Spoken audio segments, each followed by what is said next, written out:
Hello dear viewers, আসসালামু আলাইকুম। আশা করছি আল্লাহর অশেষ রহমতে আপনারা সবাই অনেক ভালো আছেন। সো অনেক দিন পরে সি প্রোগ্রামিং নিয়ে আজকে একটি ভিডিও আমি আপলোড করতে যাচ্ছি।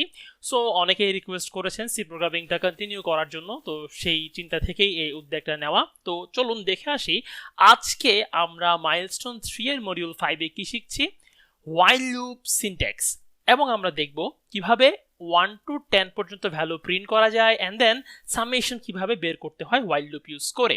তো শুরুতেই আমি একটু বলি আমরা আসলে লুপটা কেন ইউজ করি বা লুপ বিষয়টাই আসলে কি।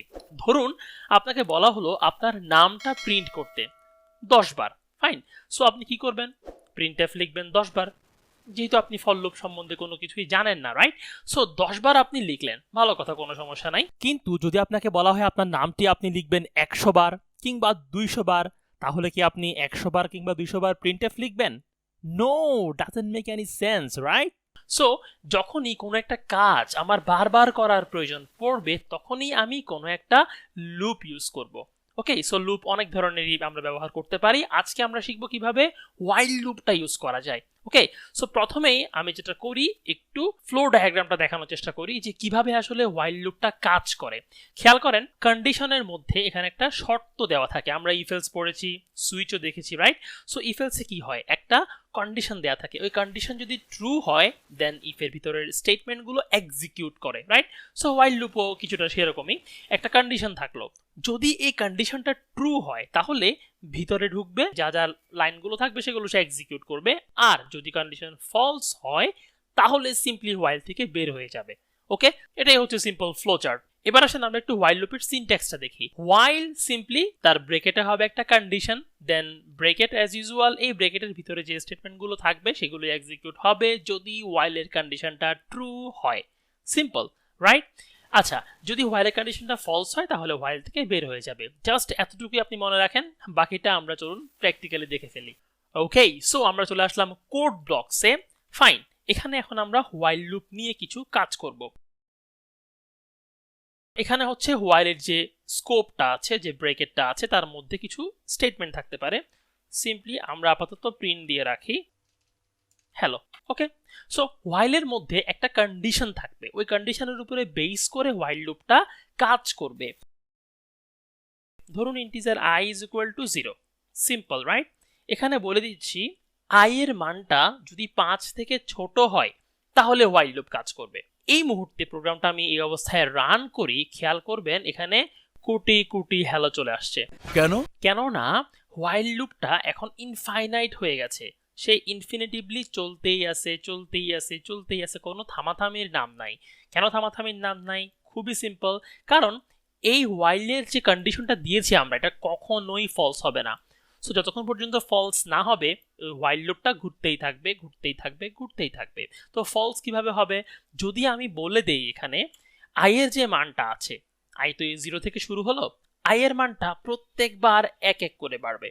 i প্লাস প্লাস, এটা হচ্ছে একটা ইনক্রিমেন্টাল অপারেটর, প্লাস প্লাস এটাকে বলা হয় বাইনারি অপারেটর, দুইটা plus, right? So i plus plus মানে হচ্ছে i is equal two i plus 1, মানে প্রত্যেকবার i এর মান আগে যা ছিল তার থেকে এক বেড়ে যাবে। সো যেহেতু সে 0 হয়ে ঢুকছে, প্রথমে কন্ডিশনটা ট্রু পাবে, i এর জায়গায় কত বসবে? 0, কন্ডিশন ট্রু, ভালো কথা, ভিতরে ঢুকলো, ঢুকে সে হ্যালোটা প্রিন্ট করবে। তারপরে i প্লাস প্লাস, i এর মানটা এক বাড়িয়ে দিবে, দ্যাট মিন্স i এর মান মেমোরিতে আগে ছিল 0, এখন হয়ে যাবে 1, সিম্পল। এবার হোয়াইলের মধ্যে সে আবার ফিরে আসবে, এসে এখন সে দেখবে i এর মানটা তো 1 হয়ে গেছে, so 1 less than 5, that means condition true, আবার ঢুকবে ভিতরে, ঢুকে হ্যালোটা প্রিন্ট করে দিবে। আবার i এর মানটা এক বাড়িয়ে দিবে, সো এখন হবে i এর মান 2, কন্ডিশন ট্রু, ভিতরে ঢুকলো, হ্যালো প্রিন্ট করলো, দেন হয়ে যাবে 3, এক বাড়বে যেহেতু, ফাইন, আবার কাজ করবে, কন্ডিশন ট্রু, দেন হয়ে যাবে 4, ওকে, এখনো কাজ করবে। বাট খেয়াল করেন, যখন 4 হয়ে ঢুকলো i এর মানটা প্লাস প্লাস হয়ে যাবে কত? 5 লেস দেন 5, সো এই কন্ডিশনটা কিন্তু ট্রু না, 5 এর থেকে ছোট হতে পারে না, দুটোটা সমান। সো যেই মুহূর্তে কন্ডিশনটা ফলস হবে তখনই প্রোগ্রাম কি করবে? এই হোয়াইলের বাইরে চলে আসবে, হোয়াইলের যে স্কোপটা আছে এটার বাইরে চলে আসবে, এবং যেহেতু আর কিছু নাই এখানে, সো প্রোগ্রাম শেষ হয়ে যাবে।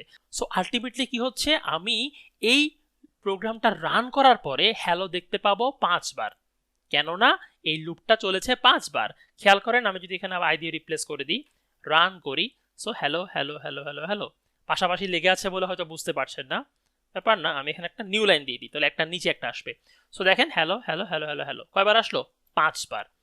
ওকে, সিম্পল জিনিস, জাস্ট আপনি একটা কন্ডিশনের উপরে বেস করে লুপটাকে চালাচ্ছেন আপনার ইচ্ছে মতো। ঠিক আছে, ঠিক আছে। আমরা কিন্তু দেখেছি যে আমরা যখন কোনো একটা স্টেটমেন্ট লিখি সেমিকোলন ইউজ করি, রাইট? তো এই যে হেডার ফাইল কিংবা মেইন ফাংশন এগুলোতে কোনো সেমিকোলন হয় না, বাট হোয়াইলটা একটু খেয়াল করেন তো। হোয়াইলটা যখন আমরা লিখছি এখানে কিন্তু আমরা কোনো সেমিকোলন ভুলেও ইউজ করব না। ঠিক আছে, যখন আপনি নতুন নতুন প্রোগ্রামিং শিখেন, ধরে নিচ্ছে আপনি একদম নোব, আপনি মাত্র শিখছেন, সো ভুলবশত হয় কি সেমিকোলনটা চলে আসে। বাট খেয়াল রাখবেন যখনই আমরা এরকম কার্লি ব্রেসেস দিয়ে কিছু লিখি, তো সেই সিনট্যাক্সে সেই স্টেটমেন্টে আমরা কখনো সেমিকোলন ইউজ করি না। যদি আপনি সেমিকোলন ইউজ করেন সেক্ষেত্রে আপনি প্রোগ্রাম রান করলে কিছুই দেখতে পাবেন না।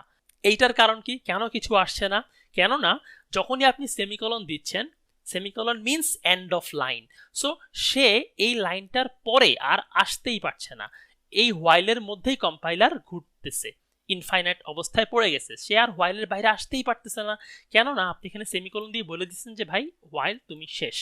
সো হোয়াইল যেহেতু শেষ, সে আর পরে এসে ভিতরের কাজগুলো করতে পারছে না, দ্যাটস ওয়াই আপনি কোনো আউটপুটও দেখতে পাচ্ছেন না। ক্লিয়ার? সো এখানে সেমিকোলনটা কখনো ইউজ করবেন না। ওকে, সো আমরা হোয়াইলটা বুঝলাম। এখন আমাদের যে টাস্কগুলো ছিল, যেমন একটা ছিল print the value from 1 to 10, এটা তো খুবই সহজ। আপনি 1 থেকে 10 কিভাবে প্রিন্ট করবেন? সেক্ষেত্রে আপনাকে শুরু করতে হবে 1 থেকে, তাহলে আপনি শুরুর ভ্যালুটা 1 পাবেন, রাইট? একটু কমন সেন্স খাটাতে হবে কাজ করার সময়। আর এখানে দিবেন less than equal to 10, so say 1 থেকে শুরু করে 10 পর্যন্ত কাজ করবে, কিংবা আপনি চাইলে লেস দেন 11 দিতে পারেন। সো 11-র আগ পর্যন্ত মিন্স 10ই হয়, তাই না? সো আমরা চাইলে এখানে কি করতে পারি, লেস দেন ইকুয়াল 10 করে দিতে পারি। আর এখানে আমরা হ্যালো না দেখিয়ে আমরা একটা ভ্যালু প্রিন্ট করবো। সো ভ্যালু প্রিন্ট করলে %d দেওয়া লাগে, যেহেতু এটা ইন্টিজার, এবং এখানে আমরা কমার পরে এসে দিব i।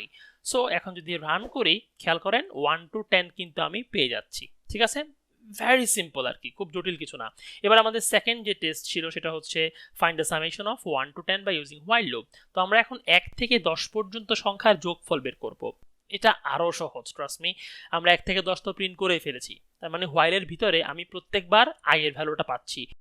ধরুন সাম, আর যেহেতু এখানে আমি যোগ করে করে এই সামের মধ্যেই রাখবো, সো তার ইনিশিয়াল ভ্যালুটা হবে 0। এবার দেখেন হোয়াইলে যখন আমরা ঢুকছি, আমি বললাম সাম is equal to sum plus i। এটাকে আমরা আরো শর্টকাটও লিখতে পারি, সেটা একটু পরে দেখাচ্ছি। তো সাম is equal to sum plus i, তার মানে কি দাঁড়ালো, সামের আগে যা ভ্যালু ছিল তার সাথে i যোগ করে দাও। সিম্পলি খেয়াল করেন ডান পাশে আমি জাস্ট ক্যালকুলেট করে দেখাচ্ছি। ধরে নেন সাম হচ্ছে প্রথমে কত আছে 0, যখনই একবার লুপটা চললো i এর মানটা কত 1, খেয়াল রাখবেন। সো সাম 0 i 1 কি দাঁড়ালো, sum is equal to 0 plus 1, that means সামের ভ্যালু হচ্ছে 1। লুপটা জাস্ট একবার চললো, আমি একটা যোগফল পেয়ে গেলাম। এবং চাইলে আমি এখানে প্রিন্ট করে দিতে পারি, অথবা আমি হোয়াইলের বাইরে এসেও প্রিন্ট করতে পারি, কারণ আমার যোগফলটা একেবারেই দেখতে হবে। আমি যদি হোয়াইলের ভিতরে প্রিন্ট চালাই, যতবার লুপ চলবে ততবার প্রিন্ট হবে, এটা আমার দরকার নাই, রাইট? কুল। এবার দেখেন, সো i এর মান 1 হয়ে ঢুকলো, sum is equal to sum plus i, that means সামের বর্তমান ভ্যালু হচ্ছে 1।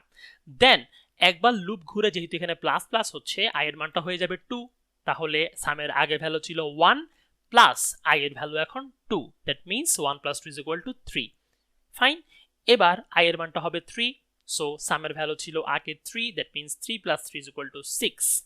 এভাবে i এর মান প্রত্যেকবার এক এক করে বাড়বে, 4 হবে এবং আমরা একটা নতুন সাম পাবো, দেন 5 হবে, আবার যোগ করে আমরা নতুন সাম পাবো, 6 হবে, 7 হবে, 8 হবে, 9 হবে, 10 হবে।